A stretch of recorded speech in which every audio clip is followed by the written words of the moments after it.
دیکھیں ایک تو میں بیچ میں اپنے لوچ ضرور تل رہا ہوں، لیکن یہ بات حقیقت ہے، آپ جب خواہ کسی کی ٹو میں لگے ہوئے ہیں، آپ غیبتیں کر رہے ہیں، آپ گوسپس کر رہے ہیں اس کے بارے میں، اچھا یہ وہ ٹائم ہے جس میں آپ عبادت کر سکتے ہیں، آپ اپنی فیملی کو ٹائم دے سکتے ہیں، آپ اللہ رسول کا نام لے سکتے ہیں، آپ کچھ نہیں کر رہے، آپ بیٹھ کے درود پڑھتے رہیں، تو یہ وہ والا ٹائم ہے نا جس میں آپ خواہ ادھر ادھر جو مصروف چل رہے ہیں۔ اچھا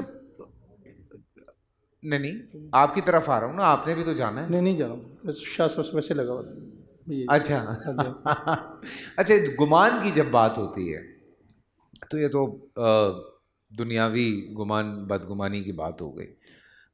کئی دفعہ آپ مطلب انبیاء کرام کے بارے میں گمان کرتے ہیں، قرآن کے بارے میں گمان کرتے ہیں، آپ اللہ کے بارے میں ذرا زیادہ سوچنا شروع کر دیتے ہیں، تو اس پہ بھی تھوڑی سی بات ہونی چاہیے۔ بسم اللہ والصلاۃ والسلام علی رسول اللہ۔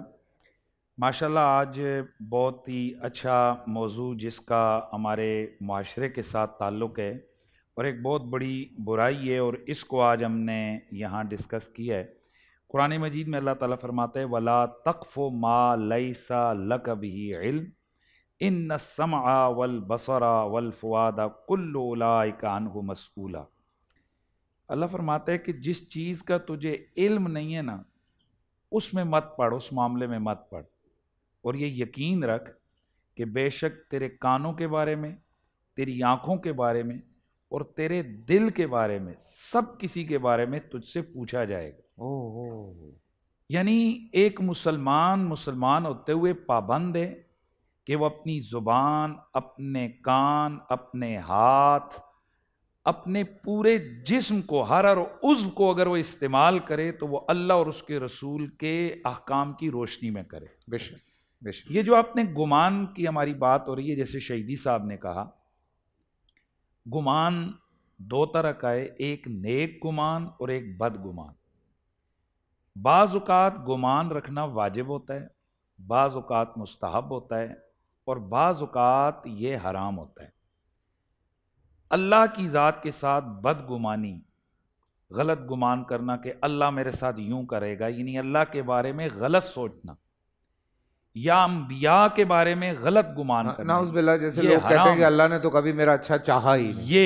یہ حرام ہے، اور اگر اس کو زبان پر لے کے آئیں گے تو یہ کفر کے درجے میں بھی چلا جائے گا۔ یعنی آپ اللہ کے بارے میں یہ کہہ رہے ہیں کہ اللہ نے میرے لیے تو کبھی اچھا سوچ، یہ تو کفر ہے، آپ تو اسلام سے گئے۔ ہاں، تو یہ غلط چیز اپنے دل میں ڈال کر اس پہ پکا ہو جانا، یعنی خیال کو جزم کر لینا، یہ گمان ہوتا ہے۔ پہلے تو گمان کی تعریف ہونی چاہیے نا، کہ ایک خیال آپ کے آیا، آپ نے اس خیال کو اپنے دل میں مضبوط کر لیا۔ اب یہ کب اچھا اور برا ہوگا کہ اگر آپ کے ذہن میں کسی کے بارے میں بری بات آئی اور آپ نے اس کا ریئیکشن دے دیا۔ ریئیکشن دو طرح کا ہے، ایک زبان سے اور ایک اپنی قلبی کیفیات سے۔ زبان سے یہ کہ آپ نے زبان سے اس کو کہہ دیا کہ یہ ایسا ہے، غلط ہے، اور اگر آپ نے اس کو دل کے اندر آپ کے آ گیا تو دل کا یہ کہ اس کو اتنی پکی جگہ دے دی کہ اس جیسا آپ نے جو گمان کیا بندے کے بارے میں وہ اس کا اثر ہو گیا۔ مثلا آپ نے کسی کے بارے میں گمان کیا کہ یار یہ بندہ بڑا جھوٹا ہے، آپ دل میں اس کی نفرت آ گئی۔ اگر ذہن میں ویسے خیال آ گیا یا وسوسہ شیطان نے ڈال دیا، یہ قابل گرفت نہیں ہے جب تک کہ اس کا اثر ظاہر نہ ہو، کہ یا زبان سے آپ اس کو جھوٹا کہہ دیں یا آپ اس جھوٹا ہونے کی وجہ سے اس کے بارے میں نفرت شروع کر دیں، تو یہ آپ کی بدگمانی میں۔ تو میں بات کر رہا تھا کہ بعض اوقات ایک گمان جو ہوتا ہے وہ حرام ہے، اللہ کی ذات کے ساتھ، حضور کی ذات کے ساتھ، یہ بدگمانی یہ حرام ہے۔ بعض اوقات یہ جو بدگمانی ہے، یہ بدگمانی آپ کی جائز ہے۔ میں نے کیا کہا ہے؟ بدگمانی جائز ہے، اور یہ جائز کی صورت یہ ہے کہ ایک بندہ ہے ہی فاسق اور فاجر، وہ روزانہ لوگوں کو لوٹتا ہے، آج بھی پسٹل لے کے جا رہے، آپ نے اس کے ہاتھ میں پکڑا ہوا پسٹل دیکھا تو آپ نے کہہ دیا یار یہ آج پھر کسی کو لوٹے گا، یہ جائز ہے؟ ظالم اس کے جی اس کے طرز عمل سے ایک چیز واضح ہے. ٹھیک ہے. روزانہ ایک آدمی ہاتھ میں شراب پی کر وہ آتا ہے, باہر دنگا فساد کرتا ہے, آج پھر وہ بوتل پکڑ کے جا رہا ہے اور آپ نے یہ گمان کیا کہ یار یہ آج پھر شراب پی کے نا یہاں گڑبڑ کرے گا, تو یہ جائز ہے. وہاں پہ مسلمان کی بھی تو ڈیوٹی بنتی ہے کہ وہ اس کو سمجھائے. اس میں یعنی ہم تو بات گمان کی کر رہے ہیں. گمان کی. اچھا ایک آ گیا جی کہ جو گمان آپ کے لیے مستحب ہے, یعنی آپ کے لیے اچھا بہتر ہے, وہ ہے کہ اللہ کے نبی نے فرمایا ظن المومنین خیرا, مومنین کے لیے نیک گمان رکھو, بہتر گمان رکھو. اگر 2 جہتیں کسی کام کی ہیں تو ان میں سے آپ نیگیٹیوٹی کو نہ لے کے آؤ, پازیٹیو چیز کو لے کے آؤ. جیسے کہ ایک بزرگوں کے بارے میں آتا ہے کہ انہوں نے دیکھا کہ ایک شخص جو ہے نا وہ رستے میں ایک لکڑی گاڑ رہا تھا, جسے ہم اپنی پنجابی میں قلعہ کہتے ہیں. اچھا. تو وہ کھونٹی وہ گاڑ رہا ہے, تو دیکھنے والے نے دیکھا تو اس نے کہا یار دیکھو اس بدتمیز کو کہ یہ راستے میں کر رہے تاکہ کوئی جناب اٹک کے نہ راستے کے قریب ہی نہیں, تاکہ کسی کو نقصان اور وہ گرے. تو اس نیک بزرگ نے اس کو سمجھایا بھائی یہ تو یہ گمان کیوں نہیں کرتا کہ یہ اس لیے یہاں یہ کر رہا ہے کہ یہاں مسافر گزرتے ہوئے یہاں درخت ہیں اور چھاؤں ہے, تو وہ قریب یہاں کھونٹی کر جو ہے نا وہ کر رہا ہے تاکہ وہ اپنے جانور کو آرام سے باندھ دیں اور ان کو سہولت ملے. تو ہم نے بدگمانی نیگیٹیوٹی کی طرف نہیں, اور جب یہ نیگیٹیوٹی عام مسلمان کے والے میں ہو تو وہ ناجائز ہے. جب یہ غلط خیال, یہ بدگمانی عالم کے بارے میں ہو, کسی نیک شخص کے بارے میں ہو, یا کسی اور اوپر چلے جائیں تو نبی کے صحابہ کے بارے میں ہو یا آل بیت کے بارے میں ہو, تو یہ جتنی بڑی شخصیات ہوں گی اتنے بڑے یہ جرم بڑھتا چلا جائے گا. اور سب سے بڑھ کر یہ کہ وہ بدگمانی اللہ کے بارے میں ہو تو اس کا کس قدر جو ہے نا وہ خطرناک معاملہ ہوگا. اور ایک بات یہاں چل رہی تھی, میں بات کو کمپلیٹ کرتا ہوں. بات یہاں چل رہی تھی کہ کسی کے اندر اگر آپ گناہ دیکھیں تو آپ اس گناہ کی اصلاح کریں اور سب کے سامنے آپ نہ کریں.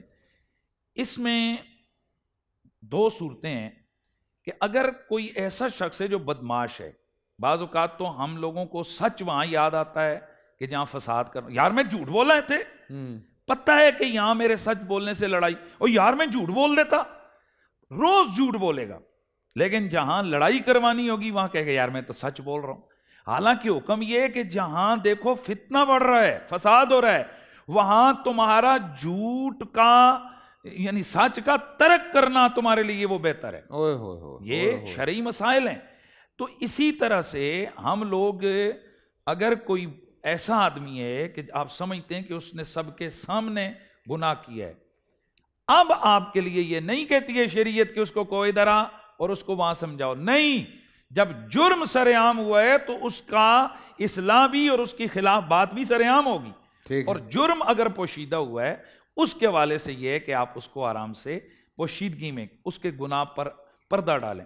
حضرت مولا کائنات ویسے حضور جب معراج کے لیے گئے, واپس تشریف لائے, تو میرے نبی نے فرمایا کہ مجھے اللہ تعالیٰ نے ایک اسپیشل تحفہ دیا ہے, اور فرمایا کہ اپنے صحابہ کا تو نے انٹرویو, میں لفظ انگلش میں بول رہا ہوں, یعنی ان کو تم نے پوچھنا ہے اور اس کا جو مستحق ہو اس کو یہ تحفہ دینا ہے. آپ نے سیدنا ابوبکر صدیق سے فرمایا ابوبکر اگر یہ تحفہ تجھے ملے تو کیا کرے گا؟ یا رسول اللہ میں سچ کو عام کر دوں گا. عمر تو کیا کرے گا؟ آپ نے فرمایا یا رسول اللہ میں انصاف کا بول بالا کر دوں گا. عثمان اگر تجھے ملے یا رسول اللہ میں کوشش کروں گا کہ دنیا میں حیا کا بول بالا ہو.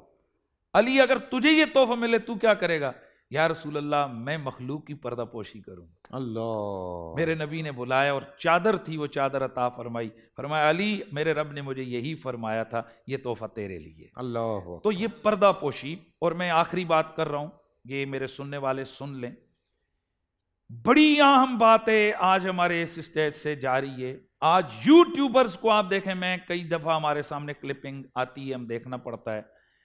فیصل بھائی اگر کوئی آدمی گناہ کر رہا ہے, وہ اپنے معاملات کر رہا ہے, چھپ کے کر رہا ہے, یہ جائیں گے دیوار پھلانگ کے اس کے منہ میں جا کر گھسیڑیں گے مائک آپ کیا کر رہے ہو. بے شک اگر لڑکا لڑکی وہ غلط بھی کر رہے ہیں تو ان کا وہ گناہ ان کی ذات تک تھا, اللہ اور اس کے رسول کا حکم تو یہ تھا کہ جب تک 4 لوگ ان کو بے حیائی میں بالکل واضح طور پر نہ دیکھیں اس وقت تک تم کسی کے سامنے بات نہیں کر سکتے ہو. یہ کیمرہ پکڑے ہوئے بندے کو کس نے اختیار دیا ہے کہ یہ جائے اور جا کر اس کے گناہ کو پوری عوام کے سامنے لے کر آ جائے, جس سے لوگوں کی نظر میں گناہ نہ رہے؟ سن لیں یہ یوٹیوبر, یہ جو آج روز مائک پکڑ کر کبھی کس کے گھر گھسے ہوئے ہوتے ہیں, کبھی کس کے. یاد رکھیں آپ لوگ, آپ کو کسی طور پر بھی آپ کا یہ کام جائز نہیں ہے, الا یہ کہ اگر کوئی قوت ہے, ریاست ہے, اور ریاست کے کچھ لوگ ہیں جن کی ذمہ داری اس قسم کے گناہوں کو روکنا ہے, وہ اگر اپنی ڈیوٹی کرتے ہیں وہ الگ ہے. یوں آپ کیمرے پکڑ کے کبھی آپ چھاپا مار رہے ہیں کسی کی بیٹھک پہ, کبھی کسی کے گھر پہ, اس نے وہ گناہ کیا ہوا تھا عوام کی نگاہ سے چھپ کے, تم نے اس کو سرے عام کر کے پوری دنیا کے سامنے ہائی لائٹ کیا ہے, حالانکہ ابھی وہ گناہ واضح ہوا ہی نہیں تھا. یہ بالکل غیر شرعی کام ہے. یہ بڑی سمجھنے والی بات ہے یار. لیکن مفتی صاحب مسئلہ یہ ہے کہ اگر یہ اس طرح سے جو آج کل ایک سسٹم شروع ہو گیا ہے وہ نہیں ہوگا تو پیسے کہاں سے آئیں گے, لائکس کہاں سے آئیں گی, فالوورز کہاں سے بڑھیں گے. یہ سنسیشن جو ہے, یہ سنسیشن بہت آگے چلی گئی ہے. یہ نیگیٹو, ہم مطلب میں اگر اپنی لائف کی بھی بات کرتا ہوں, میں یہاں تک ہو گیا ہے کہ ڈرامہ کیا جاتا ہے, یعنی لڑکی لڑکے کو کسی پارک میں بٹھائیں گے, پھر وہ کہے گا ابھی ہم دیکھ رہے ہیں یہاں بیائی ہو رہی ہے, ہم ان کو موقع پہ جا کے پکڑیں گے, اور دوسری تیسری چوتھی ویڈیو میں ان کے دیکھیں گے وہ وہی لڑکا لڑکی ان کے کسی اور اس میں شامل ہوں گے. اللہ اکبر. یعنی آپ نے بے حیائی کو بھی یوں ظاہر کیا کہ آپ جھوٹ بول کے کر رہے ہیں, ڈبل سے ٹرپل گناہ. آج کل بس یہ ایک سلسلہ چل پڑا ہے. اگر لوگوں کو یہ ڈر ہو ان چیزوں کا بھائی, تو وہ تو بہت سارے کام ہیں جو انسان نہ کرے, وہ تو بہت سارے کام ہیں. لیکن لوگ تو بھائی آج کل سوشل میڈیا پہ تو خیر اللہ ہی معاف کرے. پورا سال انتظار تھا مجھے اس رمضان میں. 30 دن 6 ٹیمز, 12 کنٹیسٹنٹس اور کیش کا پاؤں. اب گیم وہ ہوگا جسے آپ کا نہیں ہے, جس نے جو کرنا تھا کر لیا. لاکھوں عوام کو دینے کا ذمہ ان میں ہے. شور گونجے گا ہر گلی نکڑ اور دکان. رمضان لیگ بنے گی آپ کی پہچان. نعرہ لگے گا تو پارا چڑھے گا. گیم شو ایسے چلے گا. رمضان لیگ روزانہ شام 7 بجے صرف بول انٹرٹینمنٹ پر. بول انٹرٹینمنٹ کے شوز دیکھنے کے لیے ہمارے چینل کو سبسکرائب کریں اور بیل آئیکن پر کلک کرنا نہ بھولیں.